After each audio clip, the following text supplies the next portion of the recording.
books that's out there that can teach you the same old shit that I've read and learned. But what I'm saying to you is his timing. He's post mind warning to the people. But already you can see how they manipulate every damn thing and wants you to get information from them and their preferred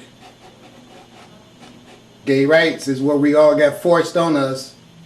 So of course it's only making sense that, like I tell you, they're so privileged in the world now that he should be the one who brings the world to an understanding of a God nature. Go figure. What he says is correct. But where did he get the knowledge from? And why out of everybody on the planet is it going to be this person and this person to bring? It's no CNN news, none of that. But these two people right here are the ones out of everybody on the earth that's allowed to get some actual, you understand, breaking news. The two people that's responsible for the genocide of us black people on this planet. The Mexican man and the white man. And they always be like this.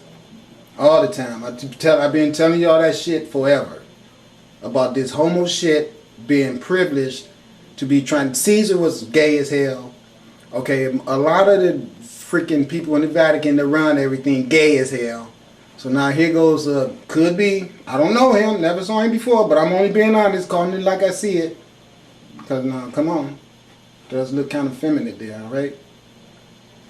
Make me feel ashamed that I wore my tall throw behind my head like that, but I do that from growing up in Detroit. And I know for a fact there's a whole lot of people grow up where I grow up that knows you need to cover that neck up and tuck this shit in the back of your coat so you can keep your neck warm, and that'll keep everything warm. Okay, that's why I do that. Alright? By habit. Now this shit right here that's going on, I know for a fact this ain't nothing but them picking their preferred people to lead everybody to sit their ass down and wait on them to arrest the Pope, which is never going to happen. People of America better understand the fact that your ass are the one responsible for fixing your planet, not these two guys. You. Don't listen to their bullshit. Your ass need to be getting out there yourself, making sure that this Holocaust shit that they trying to set up for everybody on this planet gets stopped by you as an individual. And your individuality is everyone on the planet understanding that you are a collective one that needs each other. And these two people are not going to blow smoke up our ass and make us all sit around docile and wait on their explanation of what's going down to be 100, because it's not 100.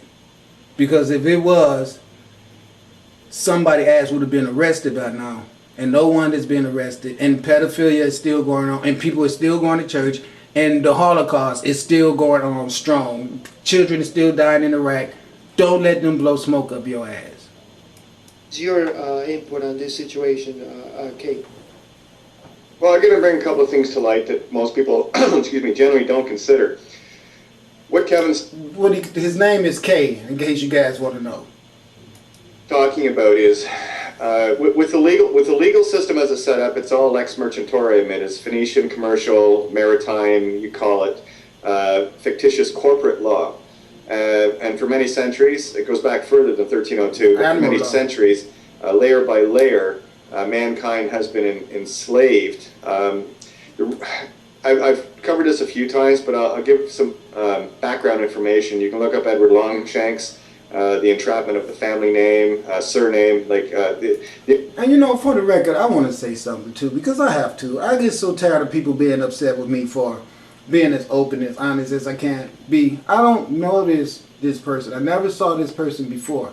And I hate the fact that I have to attack the profile that I see in front of me and point out the fact that I'm sick of them always pushing this type of personification in front of us as what's left for us to get our guidance from. What the guy is saying is really relative good stuff. It makes sense to me. But what I'm saying is I'm sick of them always pushing the perpetuation of these type of men always having freaking leadership positions. That's all I'm saying. I'm just so sick of that image always being what everyone turns to as being qualified to lead us somewhere. Okay? That's all I'm saying. I'm so sick of that. The only thing that keeps this legal system afloat is the mimicry of natural law. And the surnames, when you talk about a family name, what they've done is way back they've claimed all the families. So if you claim to have a family name, you're actually in consent with this legal bullshit system. See, that's what I was saying to you. See, that's exactly what I said. He put it another way, but let me tell you the way I said it. The way I said it was when I go into that courtroom and that motherfucking judge try to call me Paul Shields and I tell him that is not my name, then they could put me in contempt of court and say that I was in there trying to deny who I am, which they make it be a crime some kind of way, you know, impersonating. Well, who are you? Well, my name is Asara Setepa Rama'at.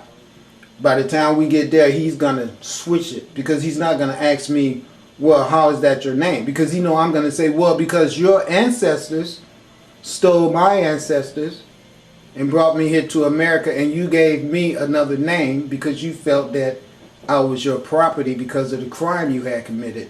And that's the name you gave me to make me be a part of your list of material that you own.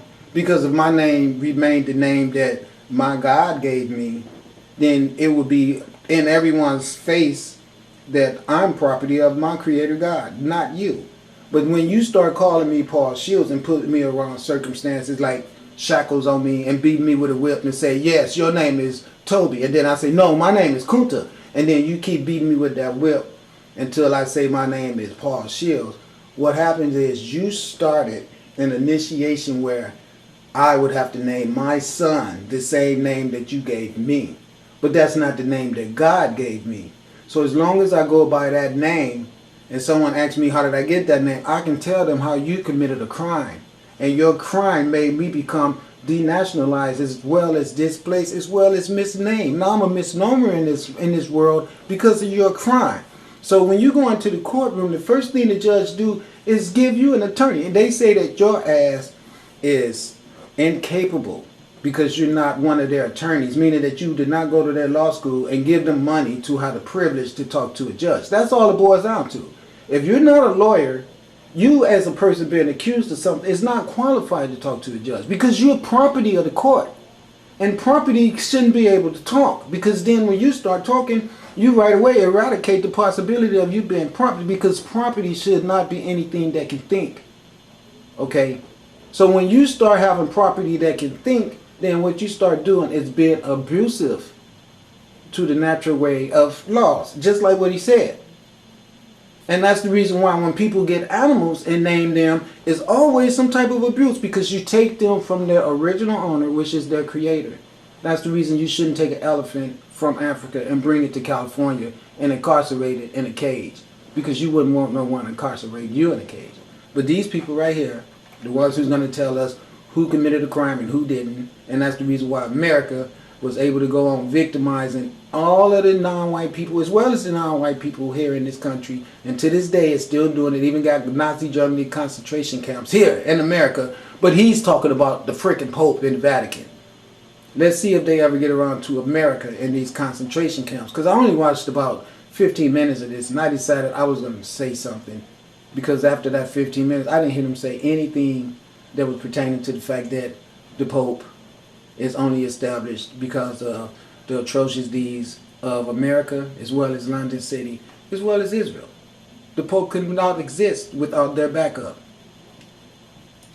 What Kevin's bringing to the table is we're going back a whole lot further, where if one being harms another being, you can't buy your way out of it, because that's what this system effectively is right now, and it's all about money. You can buy your way out of it, because we know America did that. She's never been brought up on charges for the slavery of 500 years of atrocious oppression to us melanated people, and you white people still walk around here looking at us as we should be your servants and less than you because of your stupid ass religion that perpetuates this type of lifestyle here. And I ain't mad at this guy, but it's got to be obvious to everybody that we have some gender issues going on here. It's all about bonds. It's all about wheeling and dealing. You know, you've heard it. Well, you know, they cut a deal today, and that's what it's all about. It's about cutting deals. And here's the thing: when you rape and murder a child, be it any child, native or otherwise, you already cut your deal. You already made your intent. And what people forget is it's not about trying to prove a crime. It's proving the intent. If the intent was there, that is the ethereal. That is the natural law. That is the choice of that spiritual being, be it light or dark, has made. And that is already done and in the ether before they actually do the physical act. So what? Okay, that what he's saying is this. You can think about it. Thought, like I always say to you guys, control that thought. This is what he's saying. He rewording it in a different way, but he's saying the same shit. I always tell you the best way for you to try to return to your godhood is by starting off with practicing breath control. If you can control your breathing, from controlling your breathing, you learn how to control your thoughts, which is hard to do. When I first started reading the concept of controlling your own thoughts, I thought this is incredible. Thoughts raced through my mind all day long. That's because I was worldly and I was susceptible to TV and all this stuff from the acquaintances that I hung out with. Once you find out how important it is to pick good friends, even though you're thrown in a world where everybody you try to have an interaction with is garbage. You know, you can hang out with people all day trying to work or whatever is going on, and then there's cigarette smoke going on, alcohol drinking, you know, people talking crazy shit. And then when you're trying to control your thoughts and you get exposed into a world where other people around you don't see there's anything wrong with thinking that way. You know, as soon as a person see a pack of cigarettes, the first thing that should come to your mind is, I'm not going to smoke that shit. People dying all over the planet from smoking that. No, you got people smoking cigarettes all the time, and to be having you riding around with them in their car or whatever, hanging out with them, and won't be considerate at all. Won't think to themselves, well, I'm the one with a cigarette problem. Maybe I shouldn't like this with this guy in my car with me. No, because it's their car and you're in their car. So since they smoke, you got to smoke too. This is how polluted our world is, just by the way people think. See, a real true person who was concerned about other people would have to be concerned about themselves first. So if you're concerned about yourself, you would not smoke. That's where it all starts at. Control your thoughts. Now listen to this. What if there was a person that was on the bus asleep and they dropped something that looked to you like it was a marijuana cigarette, and you looked at it, a joint, you think, and then you pick it up and you steal it? Because even though the person dropped it while he was asleep, it's still his. So you pick it up and you stick it in your pocket. You thinking you done stole a joint. You got some marijuana. But you get outside when you get off the bus and you break it open and you see that it's tobacco in there. Did you steal marijuana or did you steal tobacco? Let me tell you what happened. You stole both. You stole tobacco, but your intent was to steal marijuana. So that's the way it's wrote down in the ethers. In your own mind, you went to steal marijuana. But you didn't steal marijuana. You stole tobacco. But the fact that you thought you were stealing marijuana is what's going to be wrote down in the book. Because what enticed you and what your impressions are is what decide what is going to be your consequences. Because if you knew it was tobacco in there and you don't smoke tobacco, you never would have committed the crime. Okay? If it was a cigarette that he dropped on the floor and it was obvious to you that it was a cigarette and you do not smoke tobacco, you wouldn't have stole it. But the fact that you do smoke marijuana and you saw the marijuana joint and you picked it up, mean that you was out to steal marijuana, not tobacco. And that's how the universe will write that down. That's what he's saying. Okay, which he's right. Don't get me wrong. I love what this guy is saying. He's very wise. My point is they keep this type of knowledge quiet. He never would have been allowed to come out and say this to you all. But since I came out here with my fat ass mouth and against all odds opened the door for it, now all these type of people is going to start coming out of the closet. And then I'll get pushed under the table as the person who never came and showed any light ships at the sun or any of that stuff. As these guys, right, has been the person who is knowledgeable to bring the world out of this state of decadence. We got one problem. The light ships is going to kill